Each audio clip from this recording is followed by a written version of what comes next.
સંજનાના નવા લગ્ન થયા અને તે માતા પિતાનું ઘર છોડી તેના પતિ નીરજ સાથે રહેવા લાગી. બંનેનું દાંપત્ય જીવન ખૂબ જ ખુશાલ હતું. લગ્ન જીવનની શરૂઆત કાશ્મીરથી થઈ હતી. નીરજ એક કંપનીમાં સારી એવી પોસ્ટ પર નોકરી કરતો હતો. સાસુ સસરા પ્રેમાળ હતા અને સંજનાને તો દીકરી જેમ રાખતા હતા. હા, દીકરી કરતાં પણ વિશેષ રાખતા હતા. ભરતભાઈ અને શાંતાબહેનને 2 સંતાનો છે, નીરજ અને કાવ્યા. નીરજ નાનો હતો ત્યારથી જ ખૂબ જ લાડથી ઉછેરવામાં આવ્યો છે. જ્યારે દીકરી કાવ્યા 12મા ધોરણમાં હતી ત્યારે જ એની સગાઈ અને પછી તુરત જ લગ્ન કરી દેવામાં આવ્યા હતા. શાંતાબહેન સંજનાને કહેતા કે તેઓ ક્યારેય કાવ્યાને સમજી નથી શક્યા. શાંતાબહેન આગળ સંજનાને કહે છે, કાવ્યાને આટલી લાગણી આપી. આપણા સમાજમાં કોઈ ન કરી શકે એટલા ધામધૂમથી તેના લગ્ન કર્યા અને એનું આખું ઘર ભરાઈ જાય તેટલો કર્યાવર આપ્યો અને દિવ્યેશભાઈ જેવા જમાઈ મળ્યા. પરંતુ કાવ્યાને તો જાણે સાસરે જવું જ ન હોય તેમ નાનકડી રહેવાને લઈને પિયર આવીને બેસી ગઈ છે અને સાસરે જવાનું તો નામ જ નથી લેતી. આ બધું એના પિતાના લાડનું પરિણામ છે. સંજનાના લગ્નને હજી 15 દિવસ થયા છે. તેમાં પણ તેણે 10 દિવસ તો કાશ્મીર પ્રવાસમાં વિતાવ્યા અને હજુ 2-3 દિવસથી બધા સાથે સેટ થવા પ્રયત્ન કરે છે. ત્યાં તો નીરજના પિતા અને પોતાના સસરાનું હાર્ટ એટેકના કારણે મૃત્યુ થઈ જાય છે. સંજના તો કશું જ સમજી શકતી નથી કે આ ઓચિંતાનું શું બની ગયું. પિતા સમાન સસરા આમ અચાનક છોડીને જતા રહ્યા અને 15 દિવસ પહેલાનો ખુશીનો માહોલ અચાનક માતમમાં ફેરવાઈ ગયો.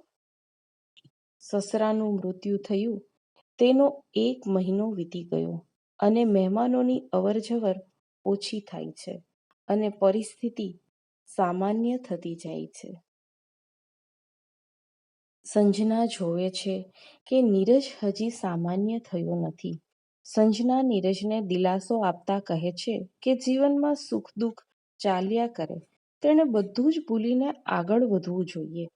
ત્યારે નીરજ સંજનાને કહે છે કે વાત એમ છે કે પપ્પા તેમની પાસે જે 50 લાખ રૂપિયા હતા તેમાંથી અડધા એટલે કે 25 લાખ કાવ્યાને આપતા ગયા છે. સંજના આખી રાત તે વિચારમાં વિતાવે છે કે કાવ્યાબેને રૂપિયા લઈને ભાઈ સાથે યોગ્ય વર્તન કર્યું છે કે નહીં. બીજે દિવસે સંજના પોતાના સાસુ શાંતાબહેનને બધી વાત કરે છે કે કેવી રીતે રૂપિયા ભાઈ બહેનના પવિત્ર સંબંધો વચ્ચે ખાઈ ઊભી કરી રહ્યા છે. તે દિવસે સાંજે નીરજ કાવ્યાને સ્પષ્ટ રીતે કહી દે છે કે તેને બિઝનેસ કરવો છે અને તેણે પહેલેથી જ 20 લાખ ભેગા કરી લીધા છે અને પપ્પાના 50 લાખ પૂરેપૂરા તેને મળી જાય તો તે બિઝનેસ સેટ કરી શકે.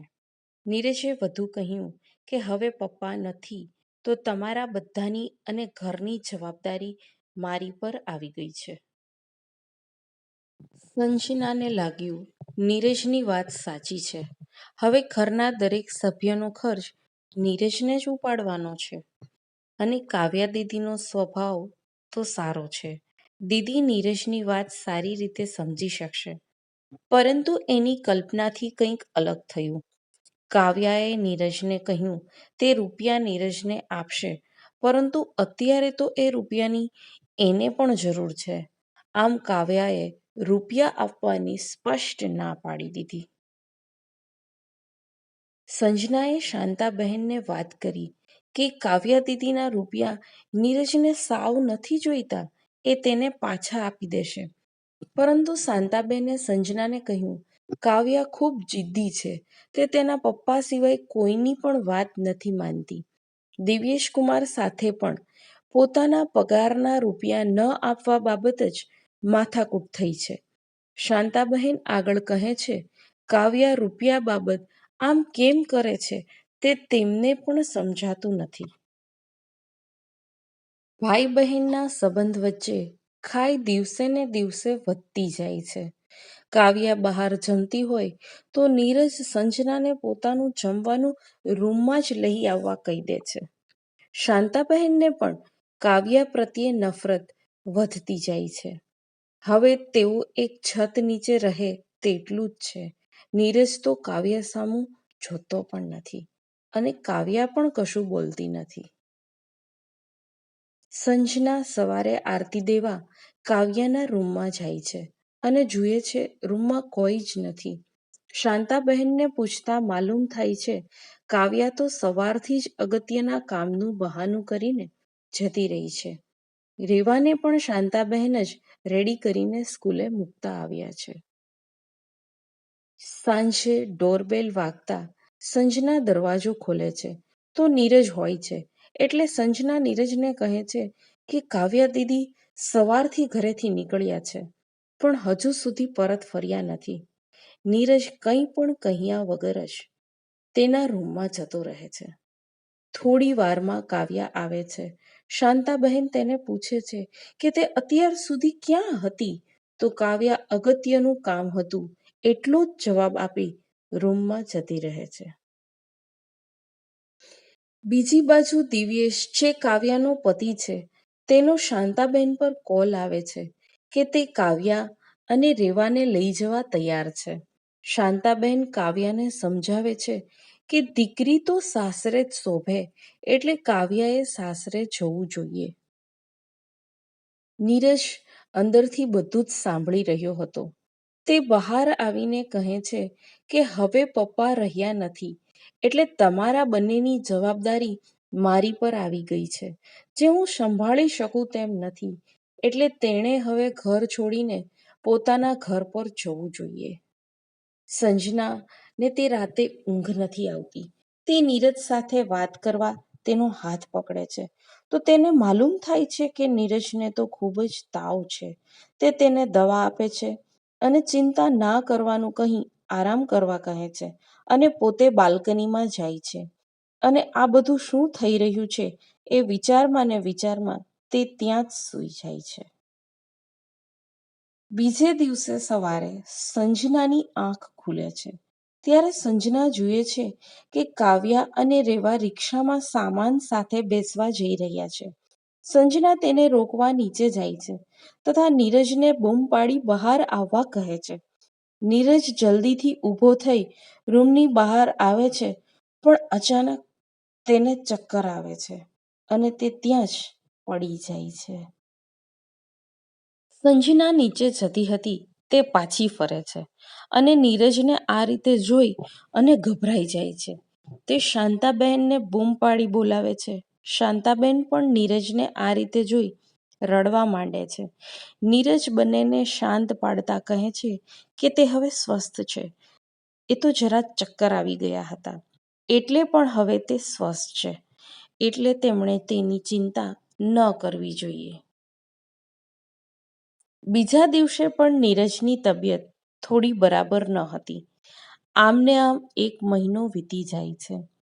સંજના નીરજને રિપોર્ટ કરાવવા કહે છે તો નીરજ કહે છે રિપોર્ટ આપણા લગ્ન પહેલા જ કરાવ્યા હતા. પપ્પા આપણે કાશ્મીર હતા ત્યારે જ લઈ આવ્યા હતા અને તેમણે કહ્યું હતું કે બધું જ નોર્મલ છે. હું તેમની પાસેથી રિપોર્ટ મેળવું તે પહેલાં તો તે આપણને છોડીને જતા રહ્યા.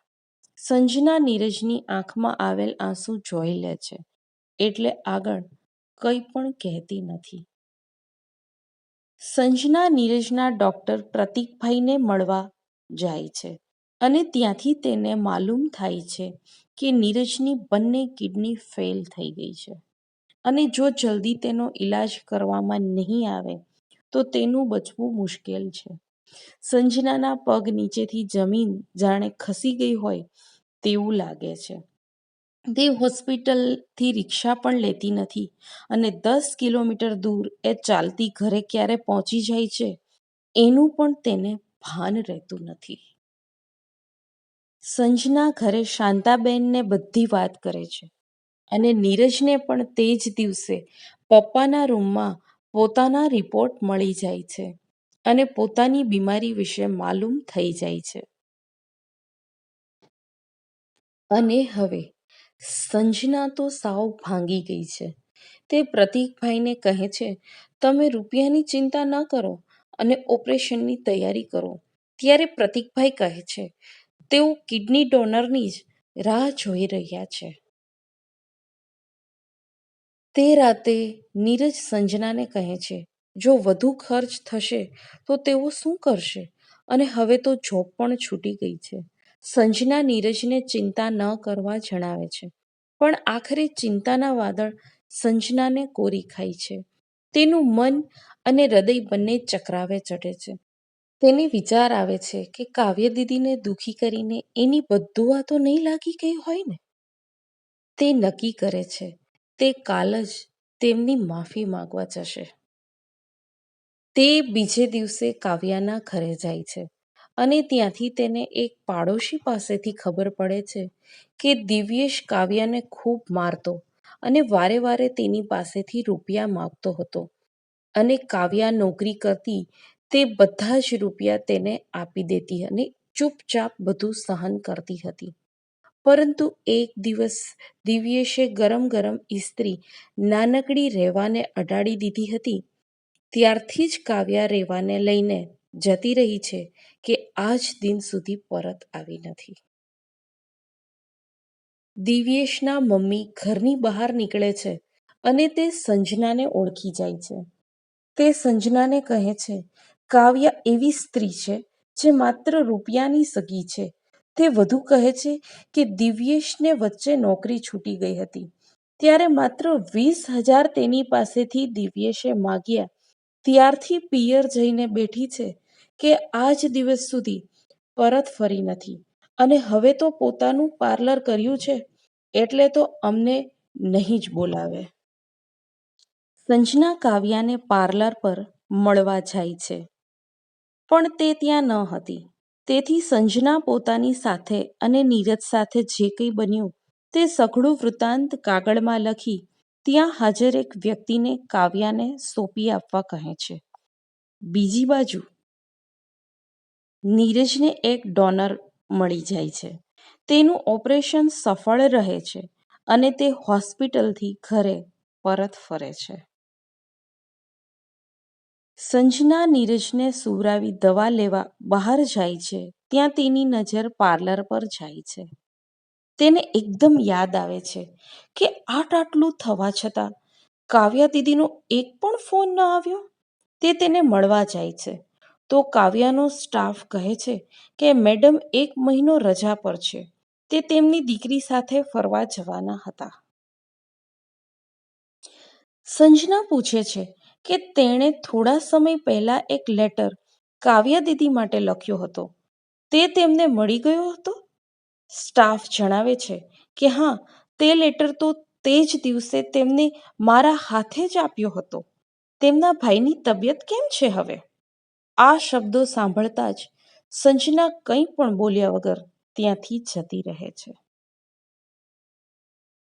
સંજના વિચારે છે કે આજે રક્ષાબંધન છે છતાં ભાઈ માટે રાખડી પણ મોકલાવી ન શકી અને રૂબરૂ તો દૂર રહ્યું, ફોન પર પણ એક વખત ખબર ન પૂછી શકી. આ તે કેવી બહેન છે? સંજનાનો કાવ્યા પ્રત્યે રહ્યો સહ્યો પ્રેમ પણ આજે નફરતમાં બદલાઈ જાય છે. તે લાલ ચોળ આંખ લઈને ગુસ્સામાં ઘરે આવે છે. ઘરે આવતા જ જુએ છે ડૉક્ટર પ્રતીક કે જે નીરજની તપાસ કરવા આવેલા તે ત્યાં હાજર છે. પરંતુ તેની આજે ધીરજ ખૂટી હતી. તે બધી જ ભડાશ કાઢતા ગુસ્સામાં બોલી ઉઠે છે કે કાવ્યા જેવી સ્વાર્થી સ્ત્રી તેણે આજ દિન સુધી જોઈ નથી.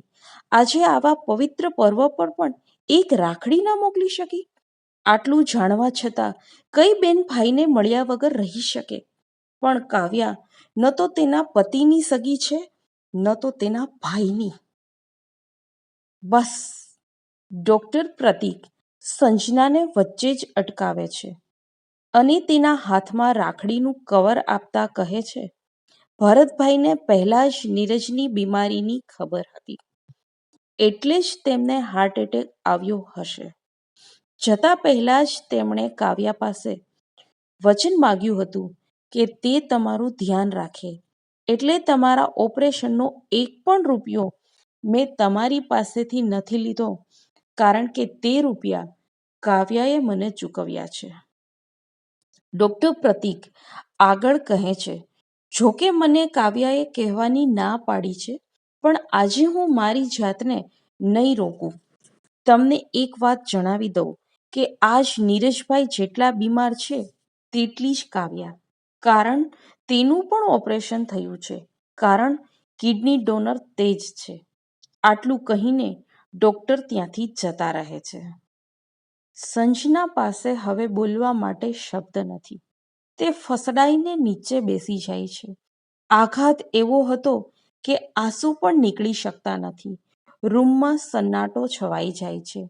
સંજના તેના હાથમાં રહેલ કવર ખોલે છે તો તેમાંથી રાખડી સાથે એક પત્ર મળે છે. સંજના તે પત્ર વાંચે છે. પત્રમાં લખેલું હતું કે ભાઈ, તારી તબિયત નાદુરસ્ત છે તે હું જાણું છું. મારે ખબર પૂછવા આવવું હતું, પણ બિલકુલ સમય રહ્યો નહીં. તે બદલ માફી માગું છું. રેવાએ જીદ કરતા ફરવા જવું પડ્યું, એટલે હવે ફરીને આવીશ ત્યારે મળવાનું થશે. અત્યારે બહાર હોવાથી રૂબરૂ અવાયું નથી, તેથી ડૉક્ટર પ્રતીક મને રેલવે સ્ટેશન પર મળી ગયા તો તેમની સાથે રાખડી મોકલાવું છું. હેપી રક્ષાબંધન. પત્રના દરેક શબ્દ ખોટા હતા, અને સાચું જો કાંઈ હતું તે હતો બહેનનો વર્ણવી ન શકાય તેવો પ્રેમ.